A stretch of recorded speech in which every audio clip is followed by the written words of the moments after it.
ராதே கிருஷ்ணா. ஓம் ஸ்ரீ மகாபெரிவா சரணம். நமஸ்காரம். இந்த மாதம் டிசம்பர் 13 நாராயணிய தினம். நாராயண பட்டத்திரி நாராயணியம்ங்கிற கிரந்தத்தை முழுமையாக எழுதி முடித்த நாள் அன்னைக்கு தான் அந்த பட்டத்திரியோட வாத நோயை போக்கி குருவாயூரப்பன் காட்சி கொடுத்தார். குருவாயூரப்பனோட பெருமைகளை சொல்லக்கூடிய ஒரு கிரந்தம். பாகவதத்தோட சுருக்கம்னு சொல்லலாம். 10 அவதாரமும் எல்லா அவதாரங்களும் இந்த நாராயணியம்ல சொல்லப்பட்டிருக்கும். அப்பேற்பட்ட உன்னதமான இந்த கிரந்தத்தை அன்னைக்கு டிசம்பர் 13 நம்ம ஆற்றுலேயே குருவாயூரப்பன் படத்தை வச்சுட்டு படிக்கலாம்.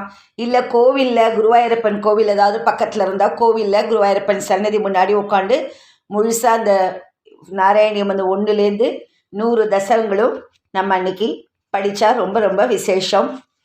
இந்த 13 நான் படித்து முடிக்கலான்னு இன்றைக்கி நான் ஆரம்பிக்கிறேன். 1வது தசகம் நான் இப்போ படிக்கிறேன். தியான ஸ்லோகங்கள். இதை ஆரம்பிக்கிறதுக்கு முன்னாடி நம்ம தியான ஸ்லோகங்களை சொல்லிடணும். நான் அதெல்லாம் சொல்லிவிட்டு இப்போ நான் டைரெக்டாக இப்போ தசகம் படிக்க ஆரம்பிக்கிறேன். ஓம் ஸ்ரீ ஹரையே நமஹ. சாந்திரானந்தாவபோதாத்மகமனுபமிதம் कालदेशावधिभ्यां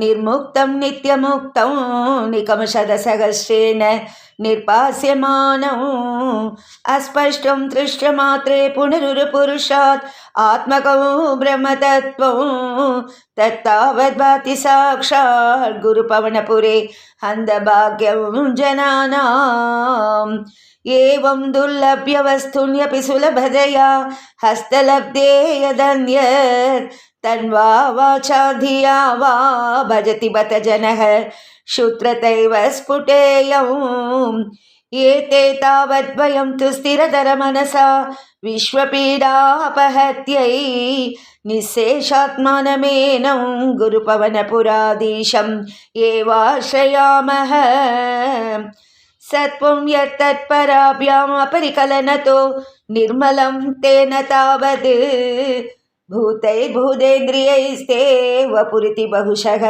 श्रूयते व्यासवाक्यं तत्स्वच्छत्वात् यतच्छादितपरसुख चिद्गर्भनिर्वासरूपं तस्मिन् धन्या रमन्ते श्रुतिमतिमधुरे सुग्रहे विग्रहे ते निष्कम्पे नित्यपूर्णे निरवधि परमानन्द पीयूषरूपे निर्लीनानेकमुक्तावलिसुभकदमे निर्मल ब्रह्मसिन्धौ कल्लोलोल्लासतुल्यं खलु विमलतरं सत्त्वमाहुस्तदात्मा कस्मान्नो निष्कलत्स्वं सकल इति वचः तत्कला स्वेव पूमन् निर्व्यापारोऽपि निष्कारणमज भजसे यत्क्रियामीक्षणाख्यां तेनैवोदेति लीना प्रकृतिरसति कल्पापि कल्पादिकाले तस्या संशुद्धमंशं कमपि तमतिरोधायकं सत्वरूपं सत्वं धृत्वा दधासि स्वमहिम विभवाकुण्ठ वैकुण्ठरूपम् तत्ते प्रत्यग्रधाराधर ललितकला यावली केलिकारं लावण्यस्यैकसारं सुकृति जनदृशां पूर्णपुण्यावतारं लक्ष्मीनिशङ्कलीलानिलयनम् अमृतस्यन्दसन्दोहमन्तः सिञ्चत् सञ्चिन्तकानां वपुरनुकलये मारुतागारनाथ कष्टाते सृष्टिचेष्टा बहुतर भवके दावहा जीवबाजाम् इत्येवं पूर्वमालोचितमजिदमया नैव मद्याभिजाने नो से जीवा कथं वा मधुरतरमिदं त्वत्वपुच्चित्रसाद्रं नेत्रैः श्रोत्रैः च पीत्वा परमरससुधाम्भोधिपूरे रमेरन् नम्राणां सन्निधत्ते सततमपि पुरस्तयनप्यर्थितानपि अत्तान् कामानजस्रं वितरति परमानन्द सान्द्रां गतिं च इत्थं निशेषलभ्यो निरवधिकफलः पारिजातो हरे त्वं क्षुद्रं तं शक्रवाटीतिमभिलषति व्यर्थमर्तिव्रजोऽयम् कारुण्यात् काममन्यं ददति खलु परे स्वात्मदस्त्वं विशेषात् ऐश्वर्यादीशतेऽन्ये जगति परजने स्वात्मनोऽपीश्वरस्त्वं त्वयुच्चैरारामन्ति प्रतिपदमधुरे चेतनास्फीतभाग्याः त्वं चात्मा रामये वेद्यतुलगुणगणाधारशौरे नमस्ते ऐश्वर्यं शङ्करादीश्वरविनियमनं विश्वतेजोहराणां तेजसंहारि वीर्यं विमलमपि यशो निःस्पृहैचोभगीतम् अङ्गासङ्गा सदा श्री अखिलविदसि न क्वापि ते सङ्गवाता तद्वातागारवासिन् मुरहर भगवत् शब्दमुख्यान् श्रेयोसि दशकं 2 सूर्यस्पर्धि किरीटमुद्भतिलक प्रोद्भासि पालान्तरं कारुण्याकुलनेत्रमाद्रहसितोल्लासं सुनासापुटं गण्डोद्यन्मकराभकुण्डलयुगं कण्ठोज्ज्वलत्कौस्तुभं त्वद्रूपं वनमाल्यहारपटल श्रीवत्सदीप्रं भजे केयूराङ्गजकङ्कणोत्तममहा रत्नाङ्गुलीयाङ्कित श्रीमद्बाहुचतुष्कसङ्गदगदा शङ्कारि पङ्केरुहां काञ्चित् काञ्चन काञ्चिलाञ्चितलसत् पीताम्बरालम्बिनीम् आलम्बे विमलाम्बुजद्युतिबला मूर्तिं तवातिच्छिदम् यत्रैलोक्यमहीयसोऽपि महितं सम्मोहनं मोहनात् कान्तं कान्तिनिधानतोऽपि मधुरं माधुर्यधुर्यादपि सौन्दर्योत्तरतोऽपि सुन्दरतरं त्वद्रूपमाश्चर्यतोऽपि आश्चर्यं भुवनेन कस्य कुतुकं पुष्णाति विष्णो विभो तत्तादृं मधुरात्मकं तव वपुः सम्प्राप्य सम्पन्मयी सा देवी परमोत्सुका चिरतरं नास्ते स्वभक्तेष्वपि तेनास्या बत कष्टमच्युत विभो त्वद्रूपमानोजक प्रेमस्थैर्यमयाद चापलबलाद् चापल्यवातोदभूत् लक्ष्मीस्तावगरामणीयकहृतै वेयं परेष्वस्तिरेति अस्मिन्नन्यदपि प्रमाणमधुना वक्ष्यामि लक्ष्मीपते एत्वद्ध्यानगुणानुकीर्तनरसा सक्ता हि भक्ता जनाः तेष्वेषा वसति स्थिरैव दयित प्रस्ताव दत्तादरा एवं भूतमनोजता नवसुधा निष्यन्दसन्दोहनं त्वद्रूपं परचित्रसायनमयं चेतोहरं शृण्वतां सद्य प्रेरयते मतिं मदयते रोमाञ्चयत्यङ्गगं व्यासिञ्चत्यपि शीतबाष्पविसरैः आनन्दमूर्छोद्भवैः एवं भूततया हि भक्त्यभिहितो योगस्य योगद्वयात् कर्मज्ञानमयात् भृशोतमतरो योगीश्वरैर्गीयते सौन्दर्यैकरसात्मके त्वयि खलु प्रेम प्रकर्षात्मिका भक्तिनिश्रममेव विश्वपुरुषैः लभ्या रमावल्लभ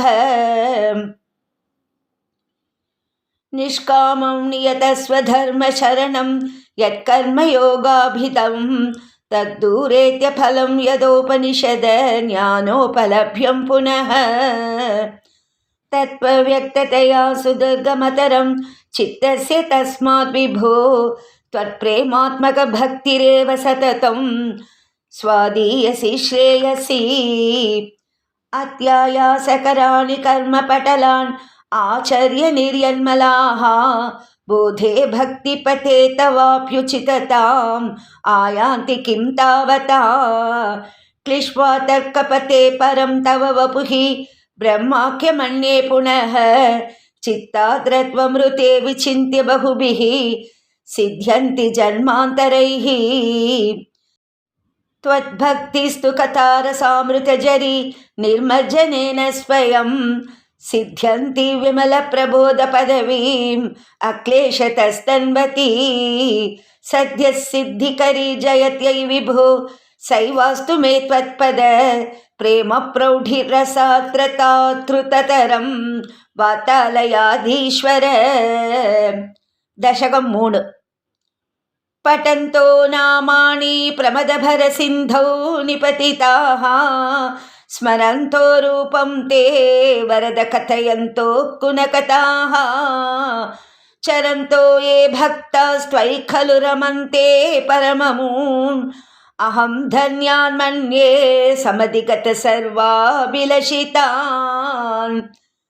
गदक्लिष्टं कष्टं तव चरणसेवारसभरेऽपि अनासक्तं चित्तं भवति पत विष्णो कुरु दयां.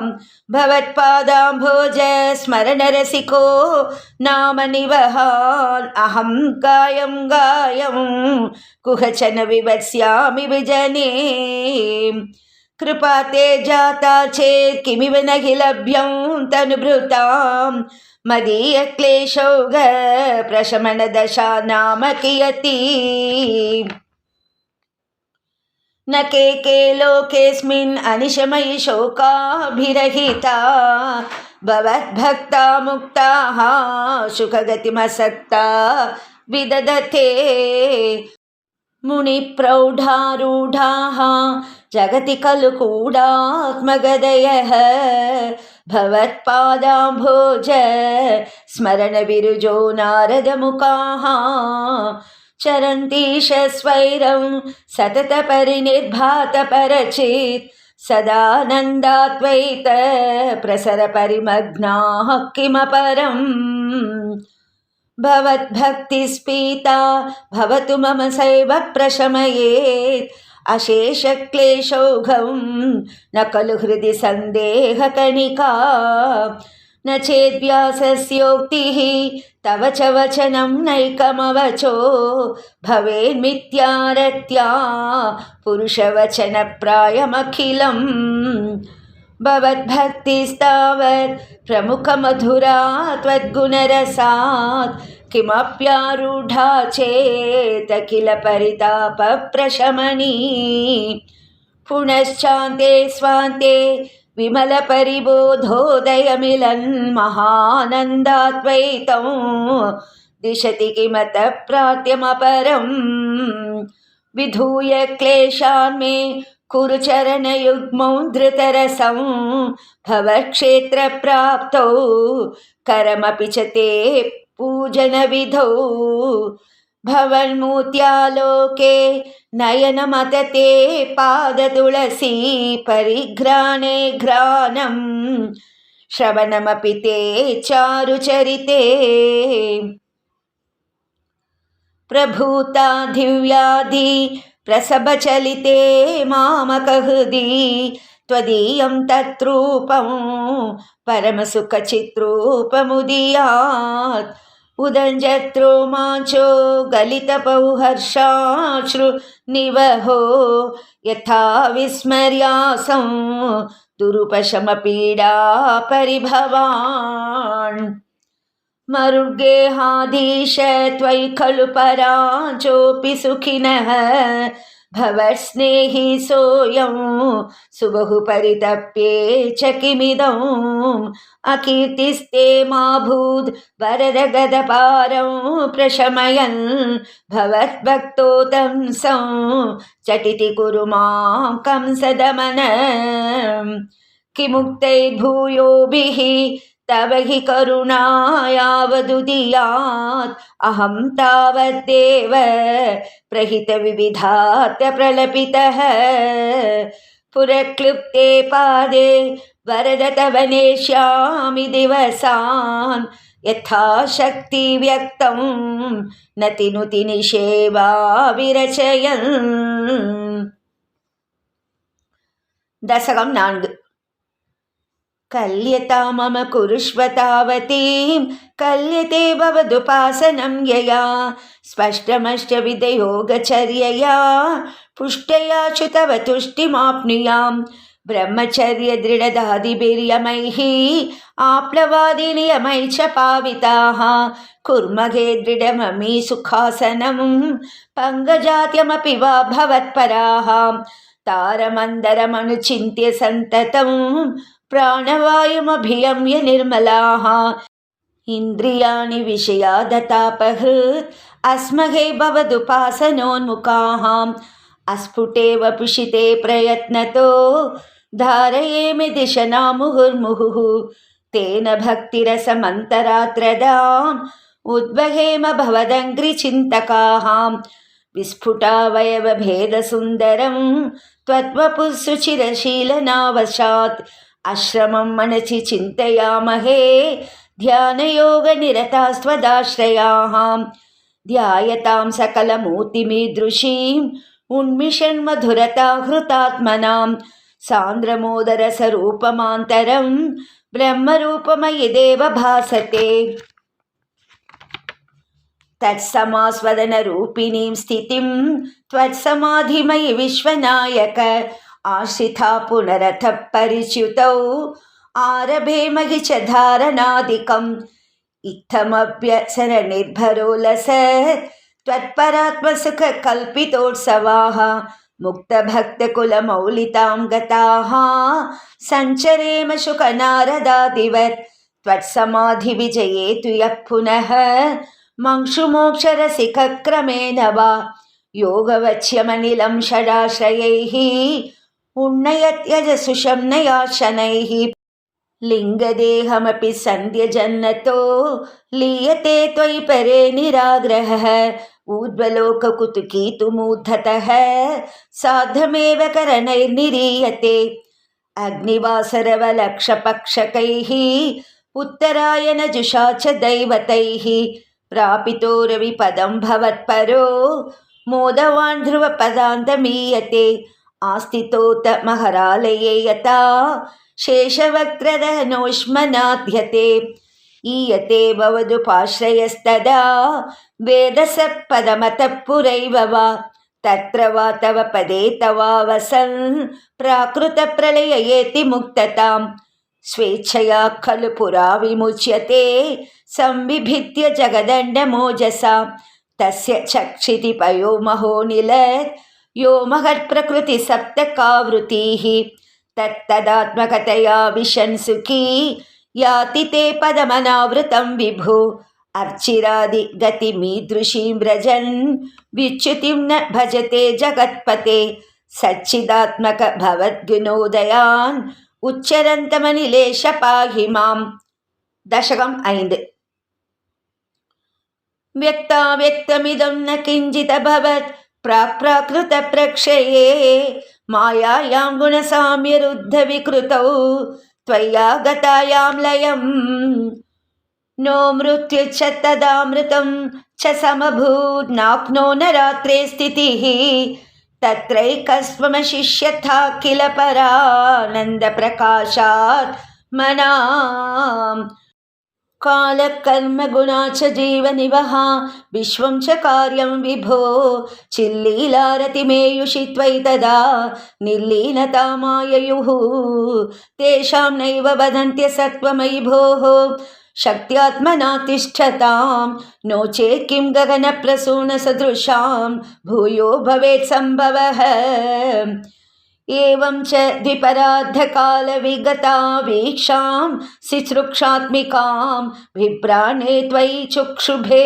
त्रिभुवनी भावाय माया स्वयं मायातः खलु कालशक्तिरखिला दृष्टुं स्वभावोऽपि च प्रादुर्भूय गुणान् विकास्य विदधुः तस्याः सहायक्रियां माया सन्निहितो प्रविष्ट वपुषा साक्षिति गीतो भवान् वेदैस्तां प्रतिबिम्बतो विविशिवान् जीवोऽपि नैवापरः कालादिप्रतिबोधिता भवता संचोदिता च स्वयं माया सा खलु बुद्धितत्त्वमसृजत् योऽसौ महानुच्यते तत्रासौ त्रिगुणात्मकोऽपि च महान् सत्त्वप्रधानः स्वयं जीवेऽस्मिन् खलु निर्विकल्पमहमित् युद्बोधनिष्पादकः चक्रेऽस्मिन् स विकल्पबोधकमहत् तत्त्वं महान् खल्वसौ सम्पुष्टं त्रिगुणैस्तमोति बहुलं विष्णो भवत्प्रेरणात् सोऽहं च त्रिगुणक्रमात् त्रिविधता आसाद्य वैकारिको भूयस्तैजसतामसाविति भवन् आद्येन सत्त्वात्मना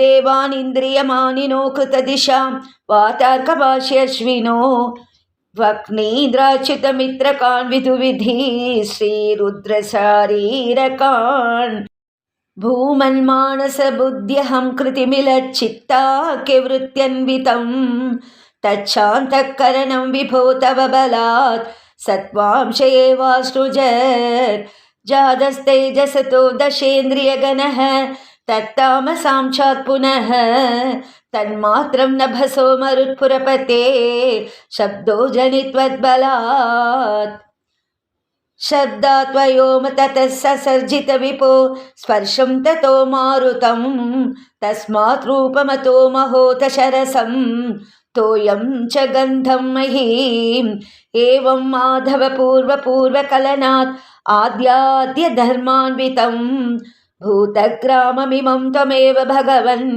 प्राकाशयस्तामसात् एते भूतगणास्तदेन्द्रियगणाः देवाश्च जाता पृथक् नोषे कुर्भुवनाण्डनिर्मितविधौ देवैरमीभिस्तदा त्वं नानाविधशोक्तिभिर्नुतगुणः तत्त्वान्यमून्याविशन् चेष्टाशक्तिमुदीर्यतानि घटयन् चेष्टाशक्तिमुदीर्यतानि घटयन् हैरण्यमण्डं यदाहाम् अंडं तत्खलु पूर्वसृष्टसलिले तिष्ठत्सहस्रं समाः निर्भिन्दन् कृता चतुर्दशजगत् रूपं विराडाह्वयं साहस्रैकरपादमूदनिवहै निःशेषजीवात्मको निर्भातोऽसि मरुत्पुराधिपसमां त्रायस्व सर्वामया। श्रीहरये नमः।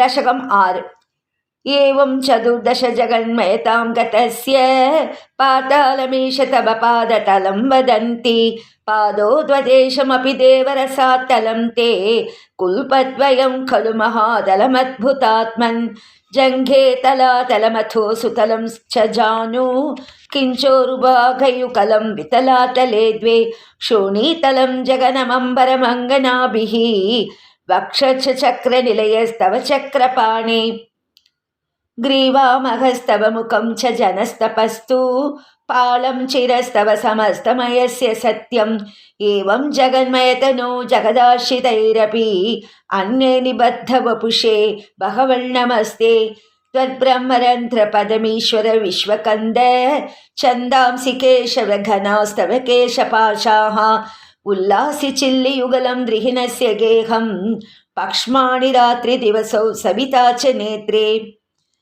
निःशेष विश्वरचना च कटाक्षमोक्षः कर्णौ दिशोषु वियुगलं तव नासिके द्वे लोभत्रपे च बहवन्नधरोत्तरोष्ठौ तारागणा च रतना च मनश्च दंशां मायाविलासहसितं श्वसितं समीरो जिह्वाजलं वचनमीश च हुन्तपङ्क्तिः सिद्धादयस्वरगणा मुखरन्ध्रमग्निः देवाभुजास्तनयुगं तव धर्मदेवः दृष्टुं त्वधर्मैः देवमनःसुधांशुः अव्यक्तमेव हृदयाम्बुजाम्बुजाक्ष कुक्षिः समुद्रनिवहा वसनं तु सन्ध्ये शेफप्रजापतिरसौ वृषणौ च मित्रः श्रोणीस्थलं मृगगणा पदयोर्नकास्ते हस्त्युष्ट्रसैन्दवमुखा गमनं तु कालः विप्रादिवर्णभवनं वदनाब्जबाहु चारूरुयुग्मचरणं करुणाबुधेते संसारचक्रमयि चक्रधरक्रियास्ते वीर्यं महासुरगणोऽस्ति कुलानि शैलाः नाट्यसरित्समुदयस्तरवच्छरोम जीयादिदं वपुर्निरशनीयमीश ईदृग्जगन्मय वपुस्तव कर्मभाजां कर्मावसानसमये स्मरणीयमाहुः तस्यान्तरात्मवपुषे विमलात्मने ते वातालयाधिपनमोऽस्तु निरुन्धिरोगान्. श्रीहरये नमः. दशकं 7. एवं देव चतुर्दशात्मकजगद्रूपेण जातः पुनः तस्योत्वं खलु सत्यलोकनिलये जातोऽसि धाता स्वयं यं शंसन्ति हिरण्यगर्भमखिल त्रैलोक्यजीवात्मकं यो भूस्फीतरजो विकारविकसन्नाना सिसृक्षारसः सोऽयं विश्वविसर्गदत्तहृदयः सम्भष्यमाणः स्वयं बोधं कल्वनवाप्य विश्वविषयं चिन्ताकुलस्तस्थिवान् तावत् त्वं जगदां पतेत् तपतपेत् एवं हि वैहायसीं वाणी मे नमः शिश्रवश्रुतिसुखां कुर्वं स्तपप्रेरणाम्.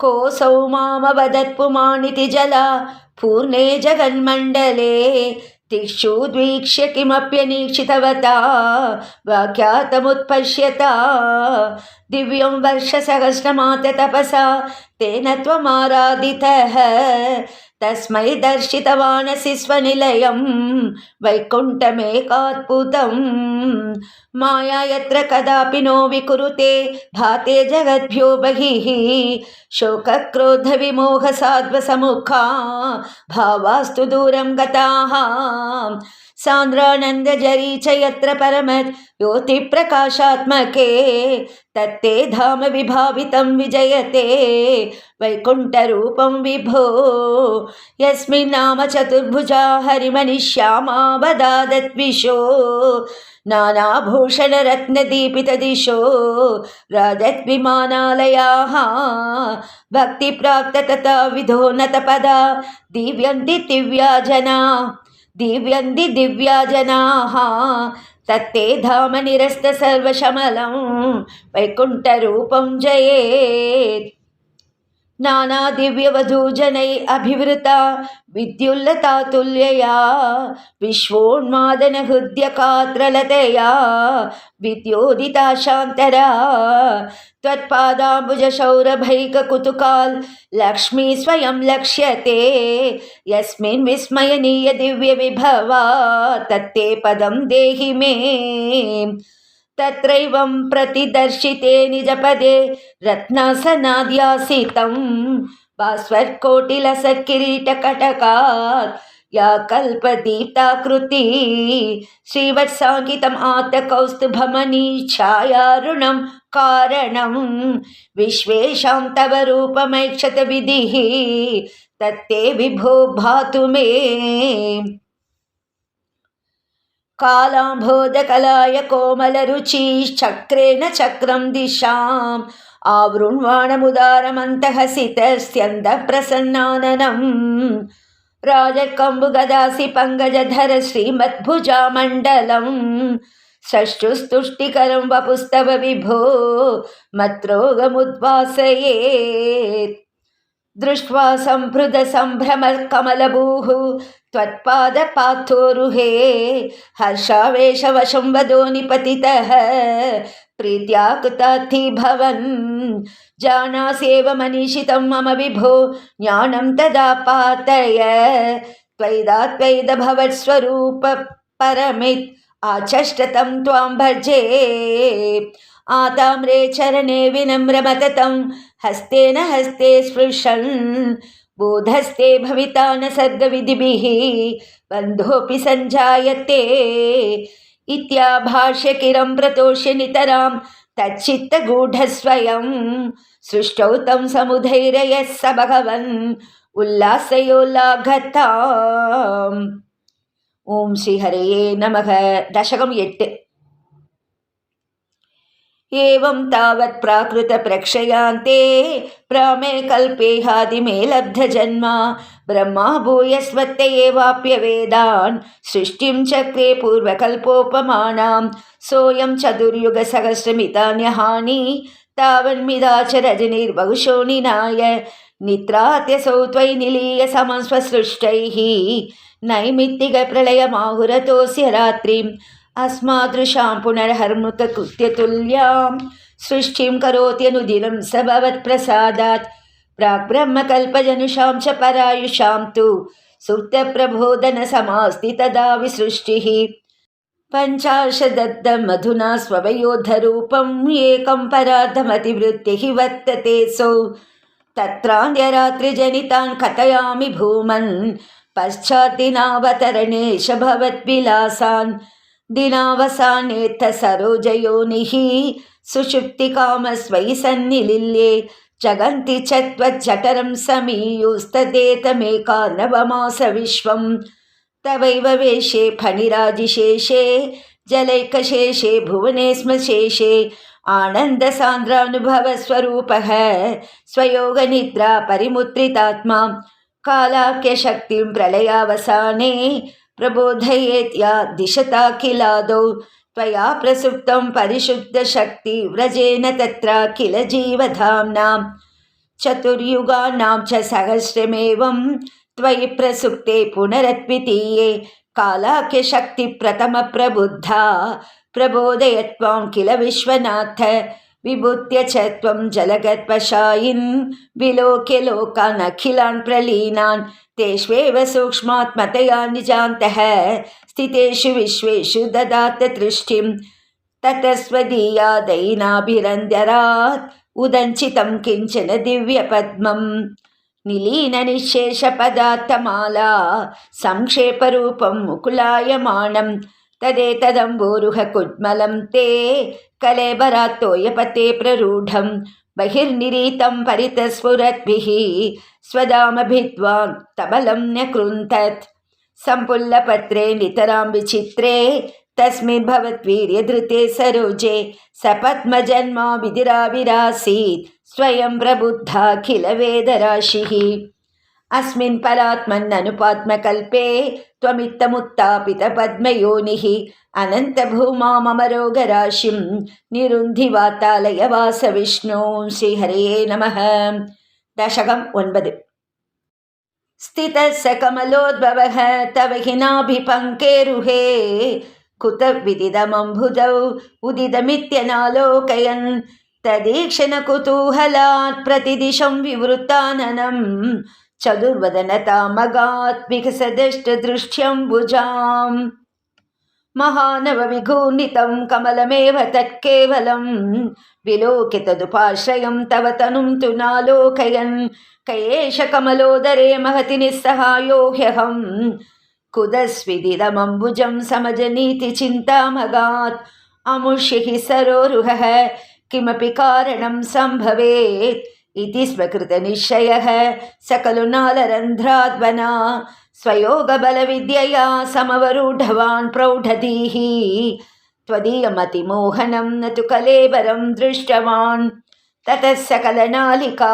विवरमार्गगो मार्गयन् प्रयस्य शतवत्सरं किमपि नैव सन्दृष्टवान् निवृत्य कमलोदरे सुखनिषण्ण एकाग्रतीः समाधिबलमाधते भवदनुग्रहैकाग्रही शतेन परिवत्सरैर्दृढसमाधिबन्धोलसत् प्रबोधविशदीकृतः स खलु पद्मिनी सम्भवः अदृष्टचरमद्भुतं तव हि रूपमन्तर्दृशा व्यचष्टपरितुष्टधीः भुजगभोगभागाश्रयम् किरीटमकुटोलसत्कटकहारकेयूरयु मणिस्फुरितमेकलं सुपरिवीतपीताम्बरं कलाय कुसुमप्रभं गलतलोलसत्कौस्तुभं वपुस्तदयि भावये कमलजन्मने दर्शितं श्रुतिप्रकरदर्शित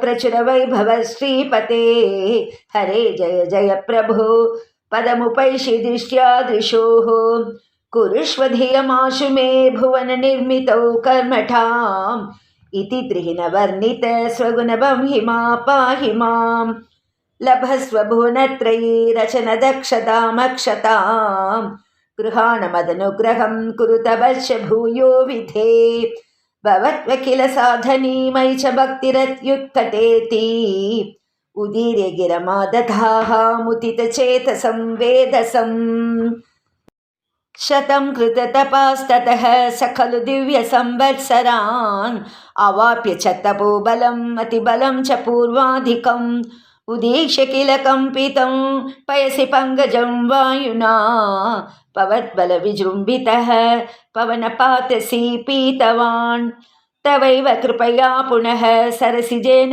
तेनैव सह प्रकल्प्य भुवनत्रयीं प्रववृते प्रजानिर्मितौ तथाविधकृपाभरो गुरुमरुत्पुराधीश्वर त्वमाशु परिपाहि मां गुरुदयोक्षितैरीक्षितैः।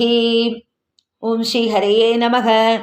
दशकं 10 वैकुण्ठवर्धितबलोत् भवत्प्रसादात् अम्बोजयो निरसृजत् किल जीवदेहान् स्तास्नूनि भूर्हमयानि तथा तिरश्चां जातिर्मनुष्यनिवहानपि देववेदान् मिथ्याग्रहास्मि मतिरागविकोपभीतिः अन्यानवृत्तिमिति पञ्चविधां स सृष्ट्वा उद्दामतामसपदार्थविधानतूनः तेने त्वदीयचरणस्मरणं विशुद्ध्यै तावत्ससर्ज मनसा सनकं सनन्दं भूयः सनातनमुनिं च सनत्कुमारं ते सृष्टिकर्मणि तु तेन नियुज्यमानाः त्वत्पादभक्तिरसिका जगृहुर्नवाणीं तावत् प्रकोपमुदितं प्रतिरुन्धतोऽस्य भ्रूमत्यतो जनिमृढो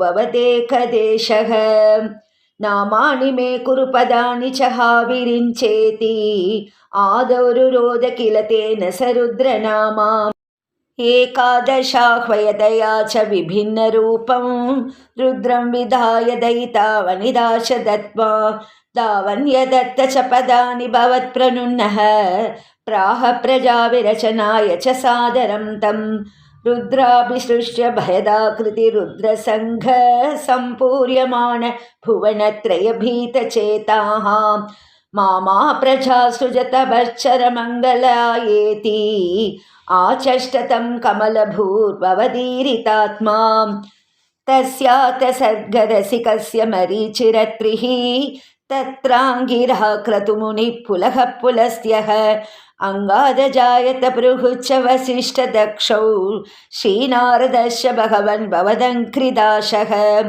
धर्मादिकान् विसृजन्नथर्कर्थमं च वाणी विधाय विधिरङ्गजसङ्कुलोऽभूत् तद्बोधितैः सनकदक्षमुखैस्तनूजैः उद्बोधितश्च विरराम तमो विमुञ्चन् वेदान् पुराणनिवहानपि सर्वविद्याः कुर्वन्निजाननगनात् चतुराननोऽसौ पुत्रेषु तेषु विनिधाय ससर्गवृद्धिम् अप्राप्नुवंस्तव पदाम्बुजमाशितोऽभूत् जाननुपायमतदेहमजो विभज्य स्त्रीपुंसभावमभजन्मनुतद्वधूभ्यां ताभ्यां च मानुषकुलानि विवर्धयं स्वं गोविन्दमारुतपुरेश निरुन्धिरोगान्। ஓம் ஸ்ரீ ஹரயே நமः। இன்னைக்கு 10 தசகங்கள் படிச்சிருக்கேன். முடிஞ்சால் டெய்லி 10 படிக்கலான்னு நினைக்கிறேன். இந்த டிசம்பர் 13 நாராயணியம் டே அதுக்குள்ளே படித்து முடிக்கலான்னு பகவானை வேண்டிட்டு ஆரம்பிச்சிருக்கேன். ஓம் ஸ்ரீ ஹரயே நமக. ஸ்ரீ குருவாயூரப்பா சரணம். ராதே கிருஷ்ணா. ஓம் ஸ்ரீ மகாபெரிவா சரணம். நமஸ்காரம்.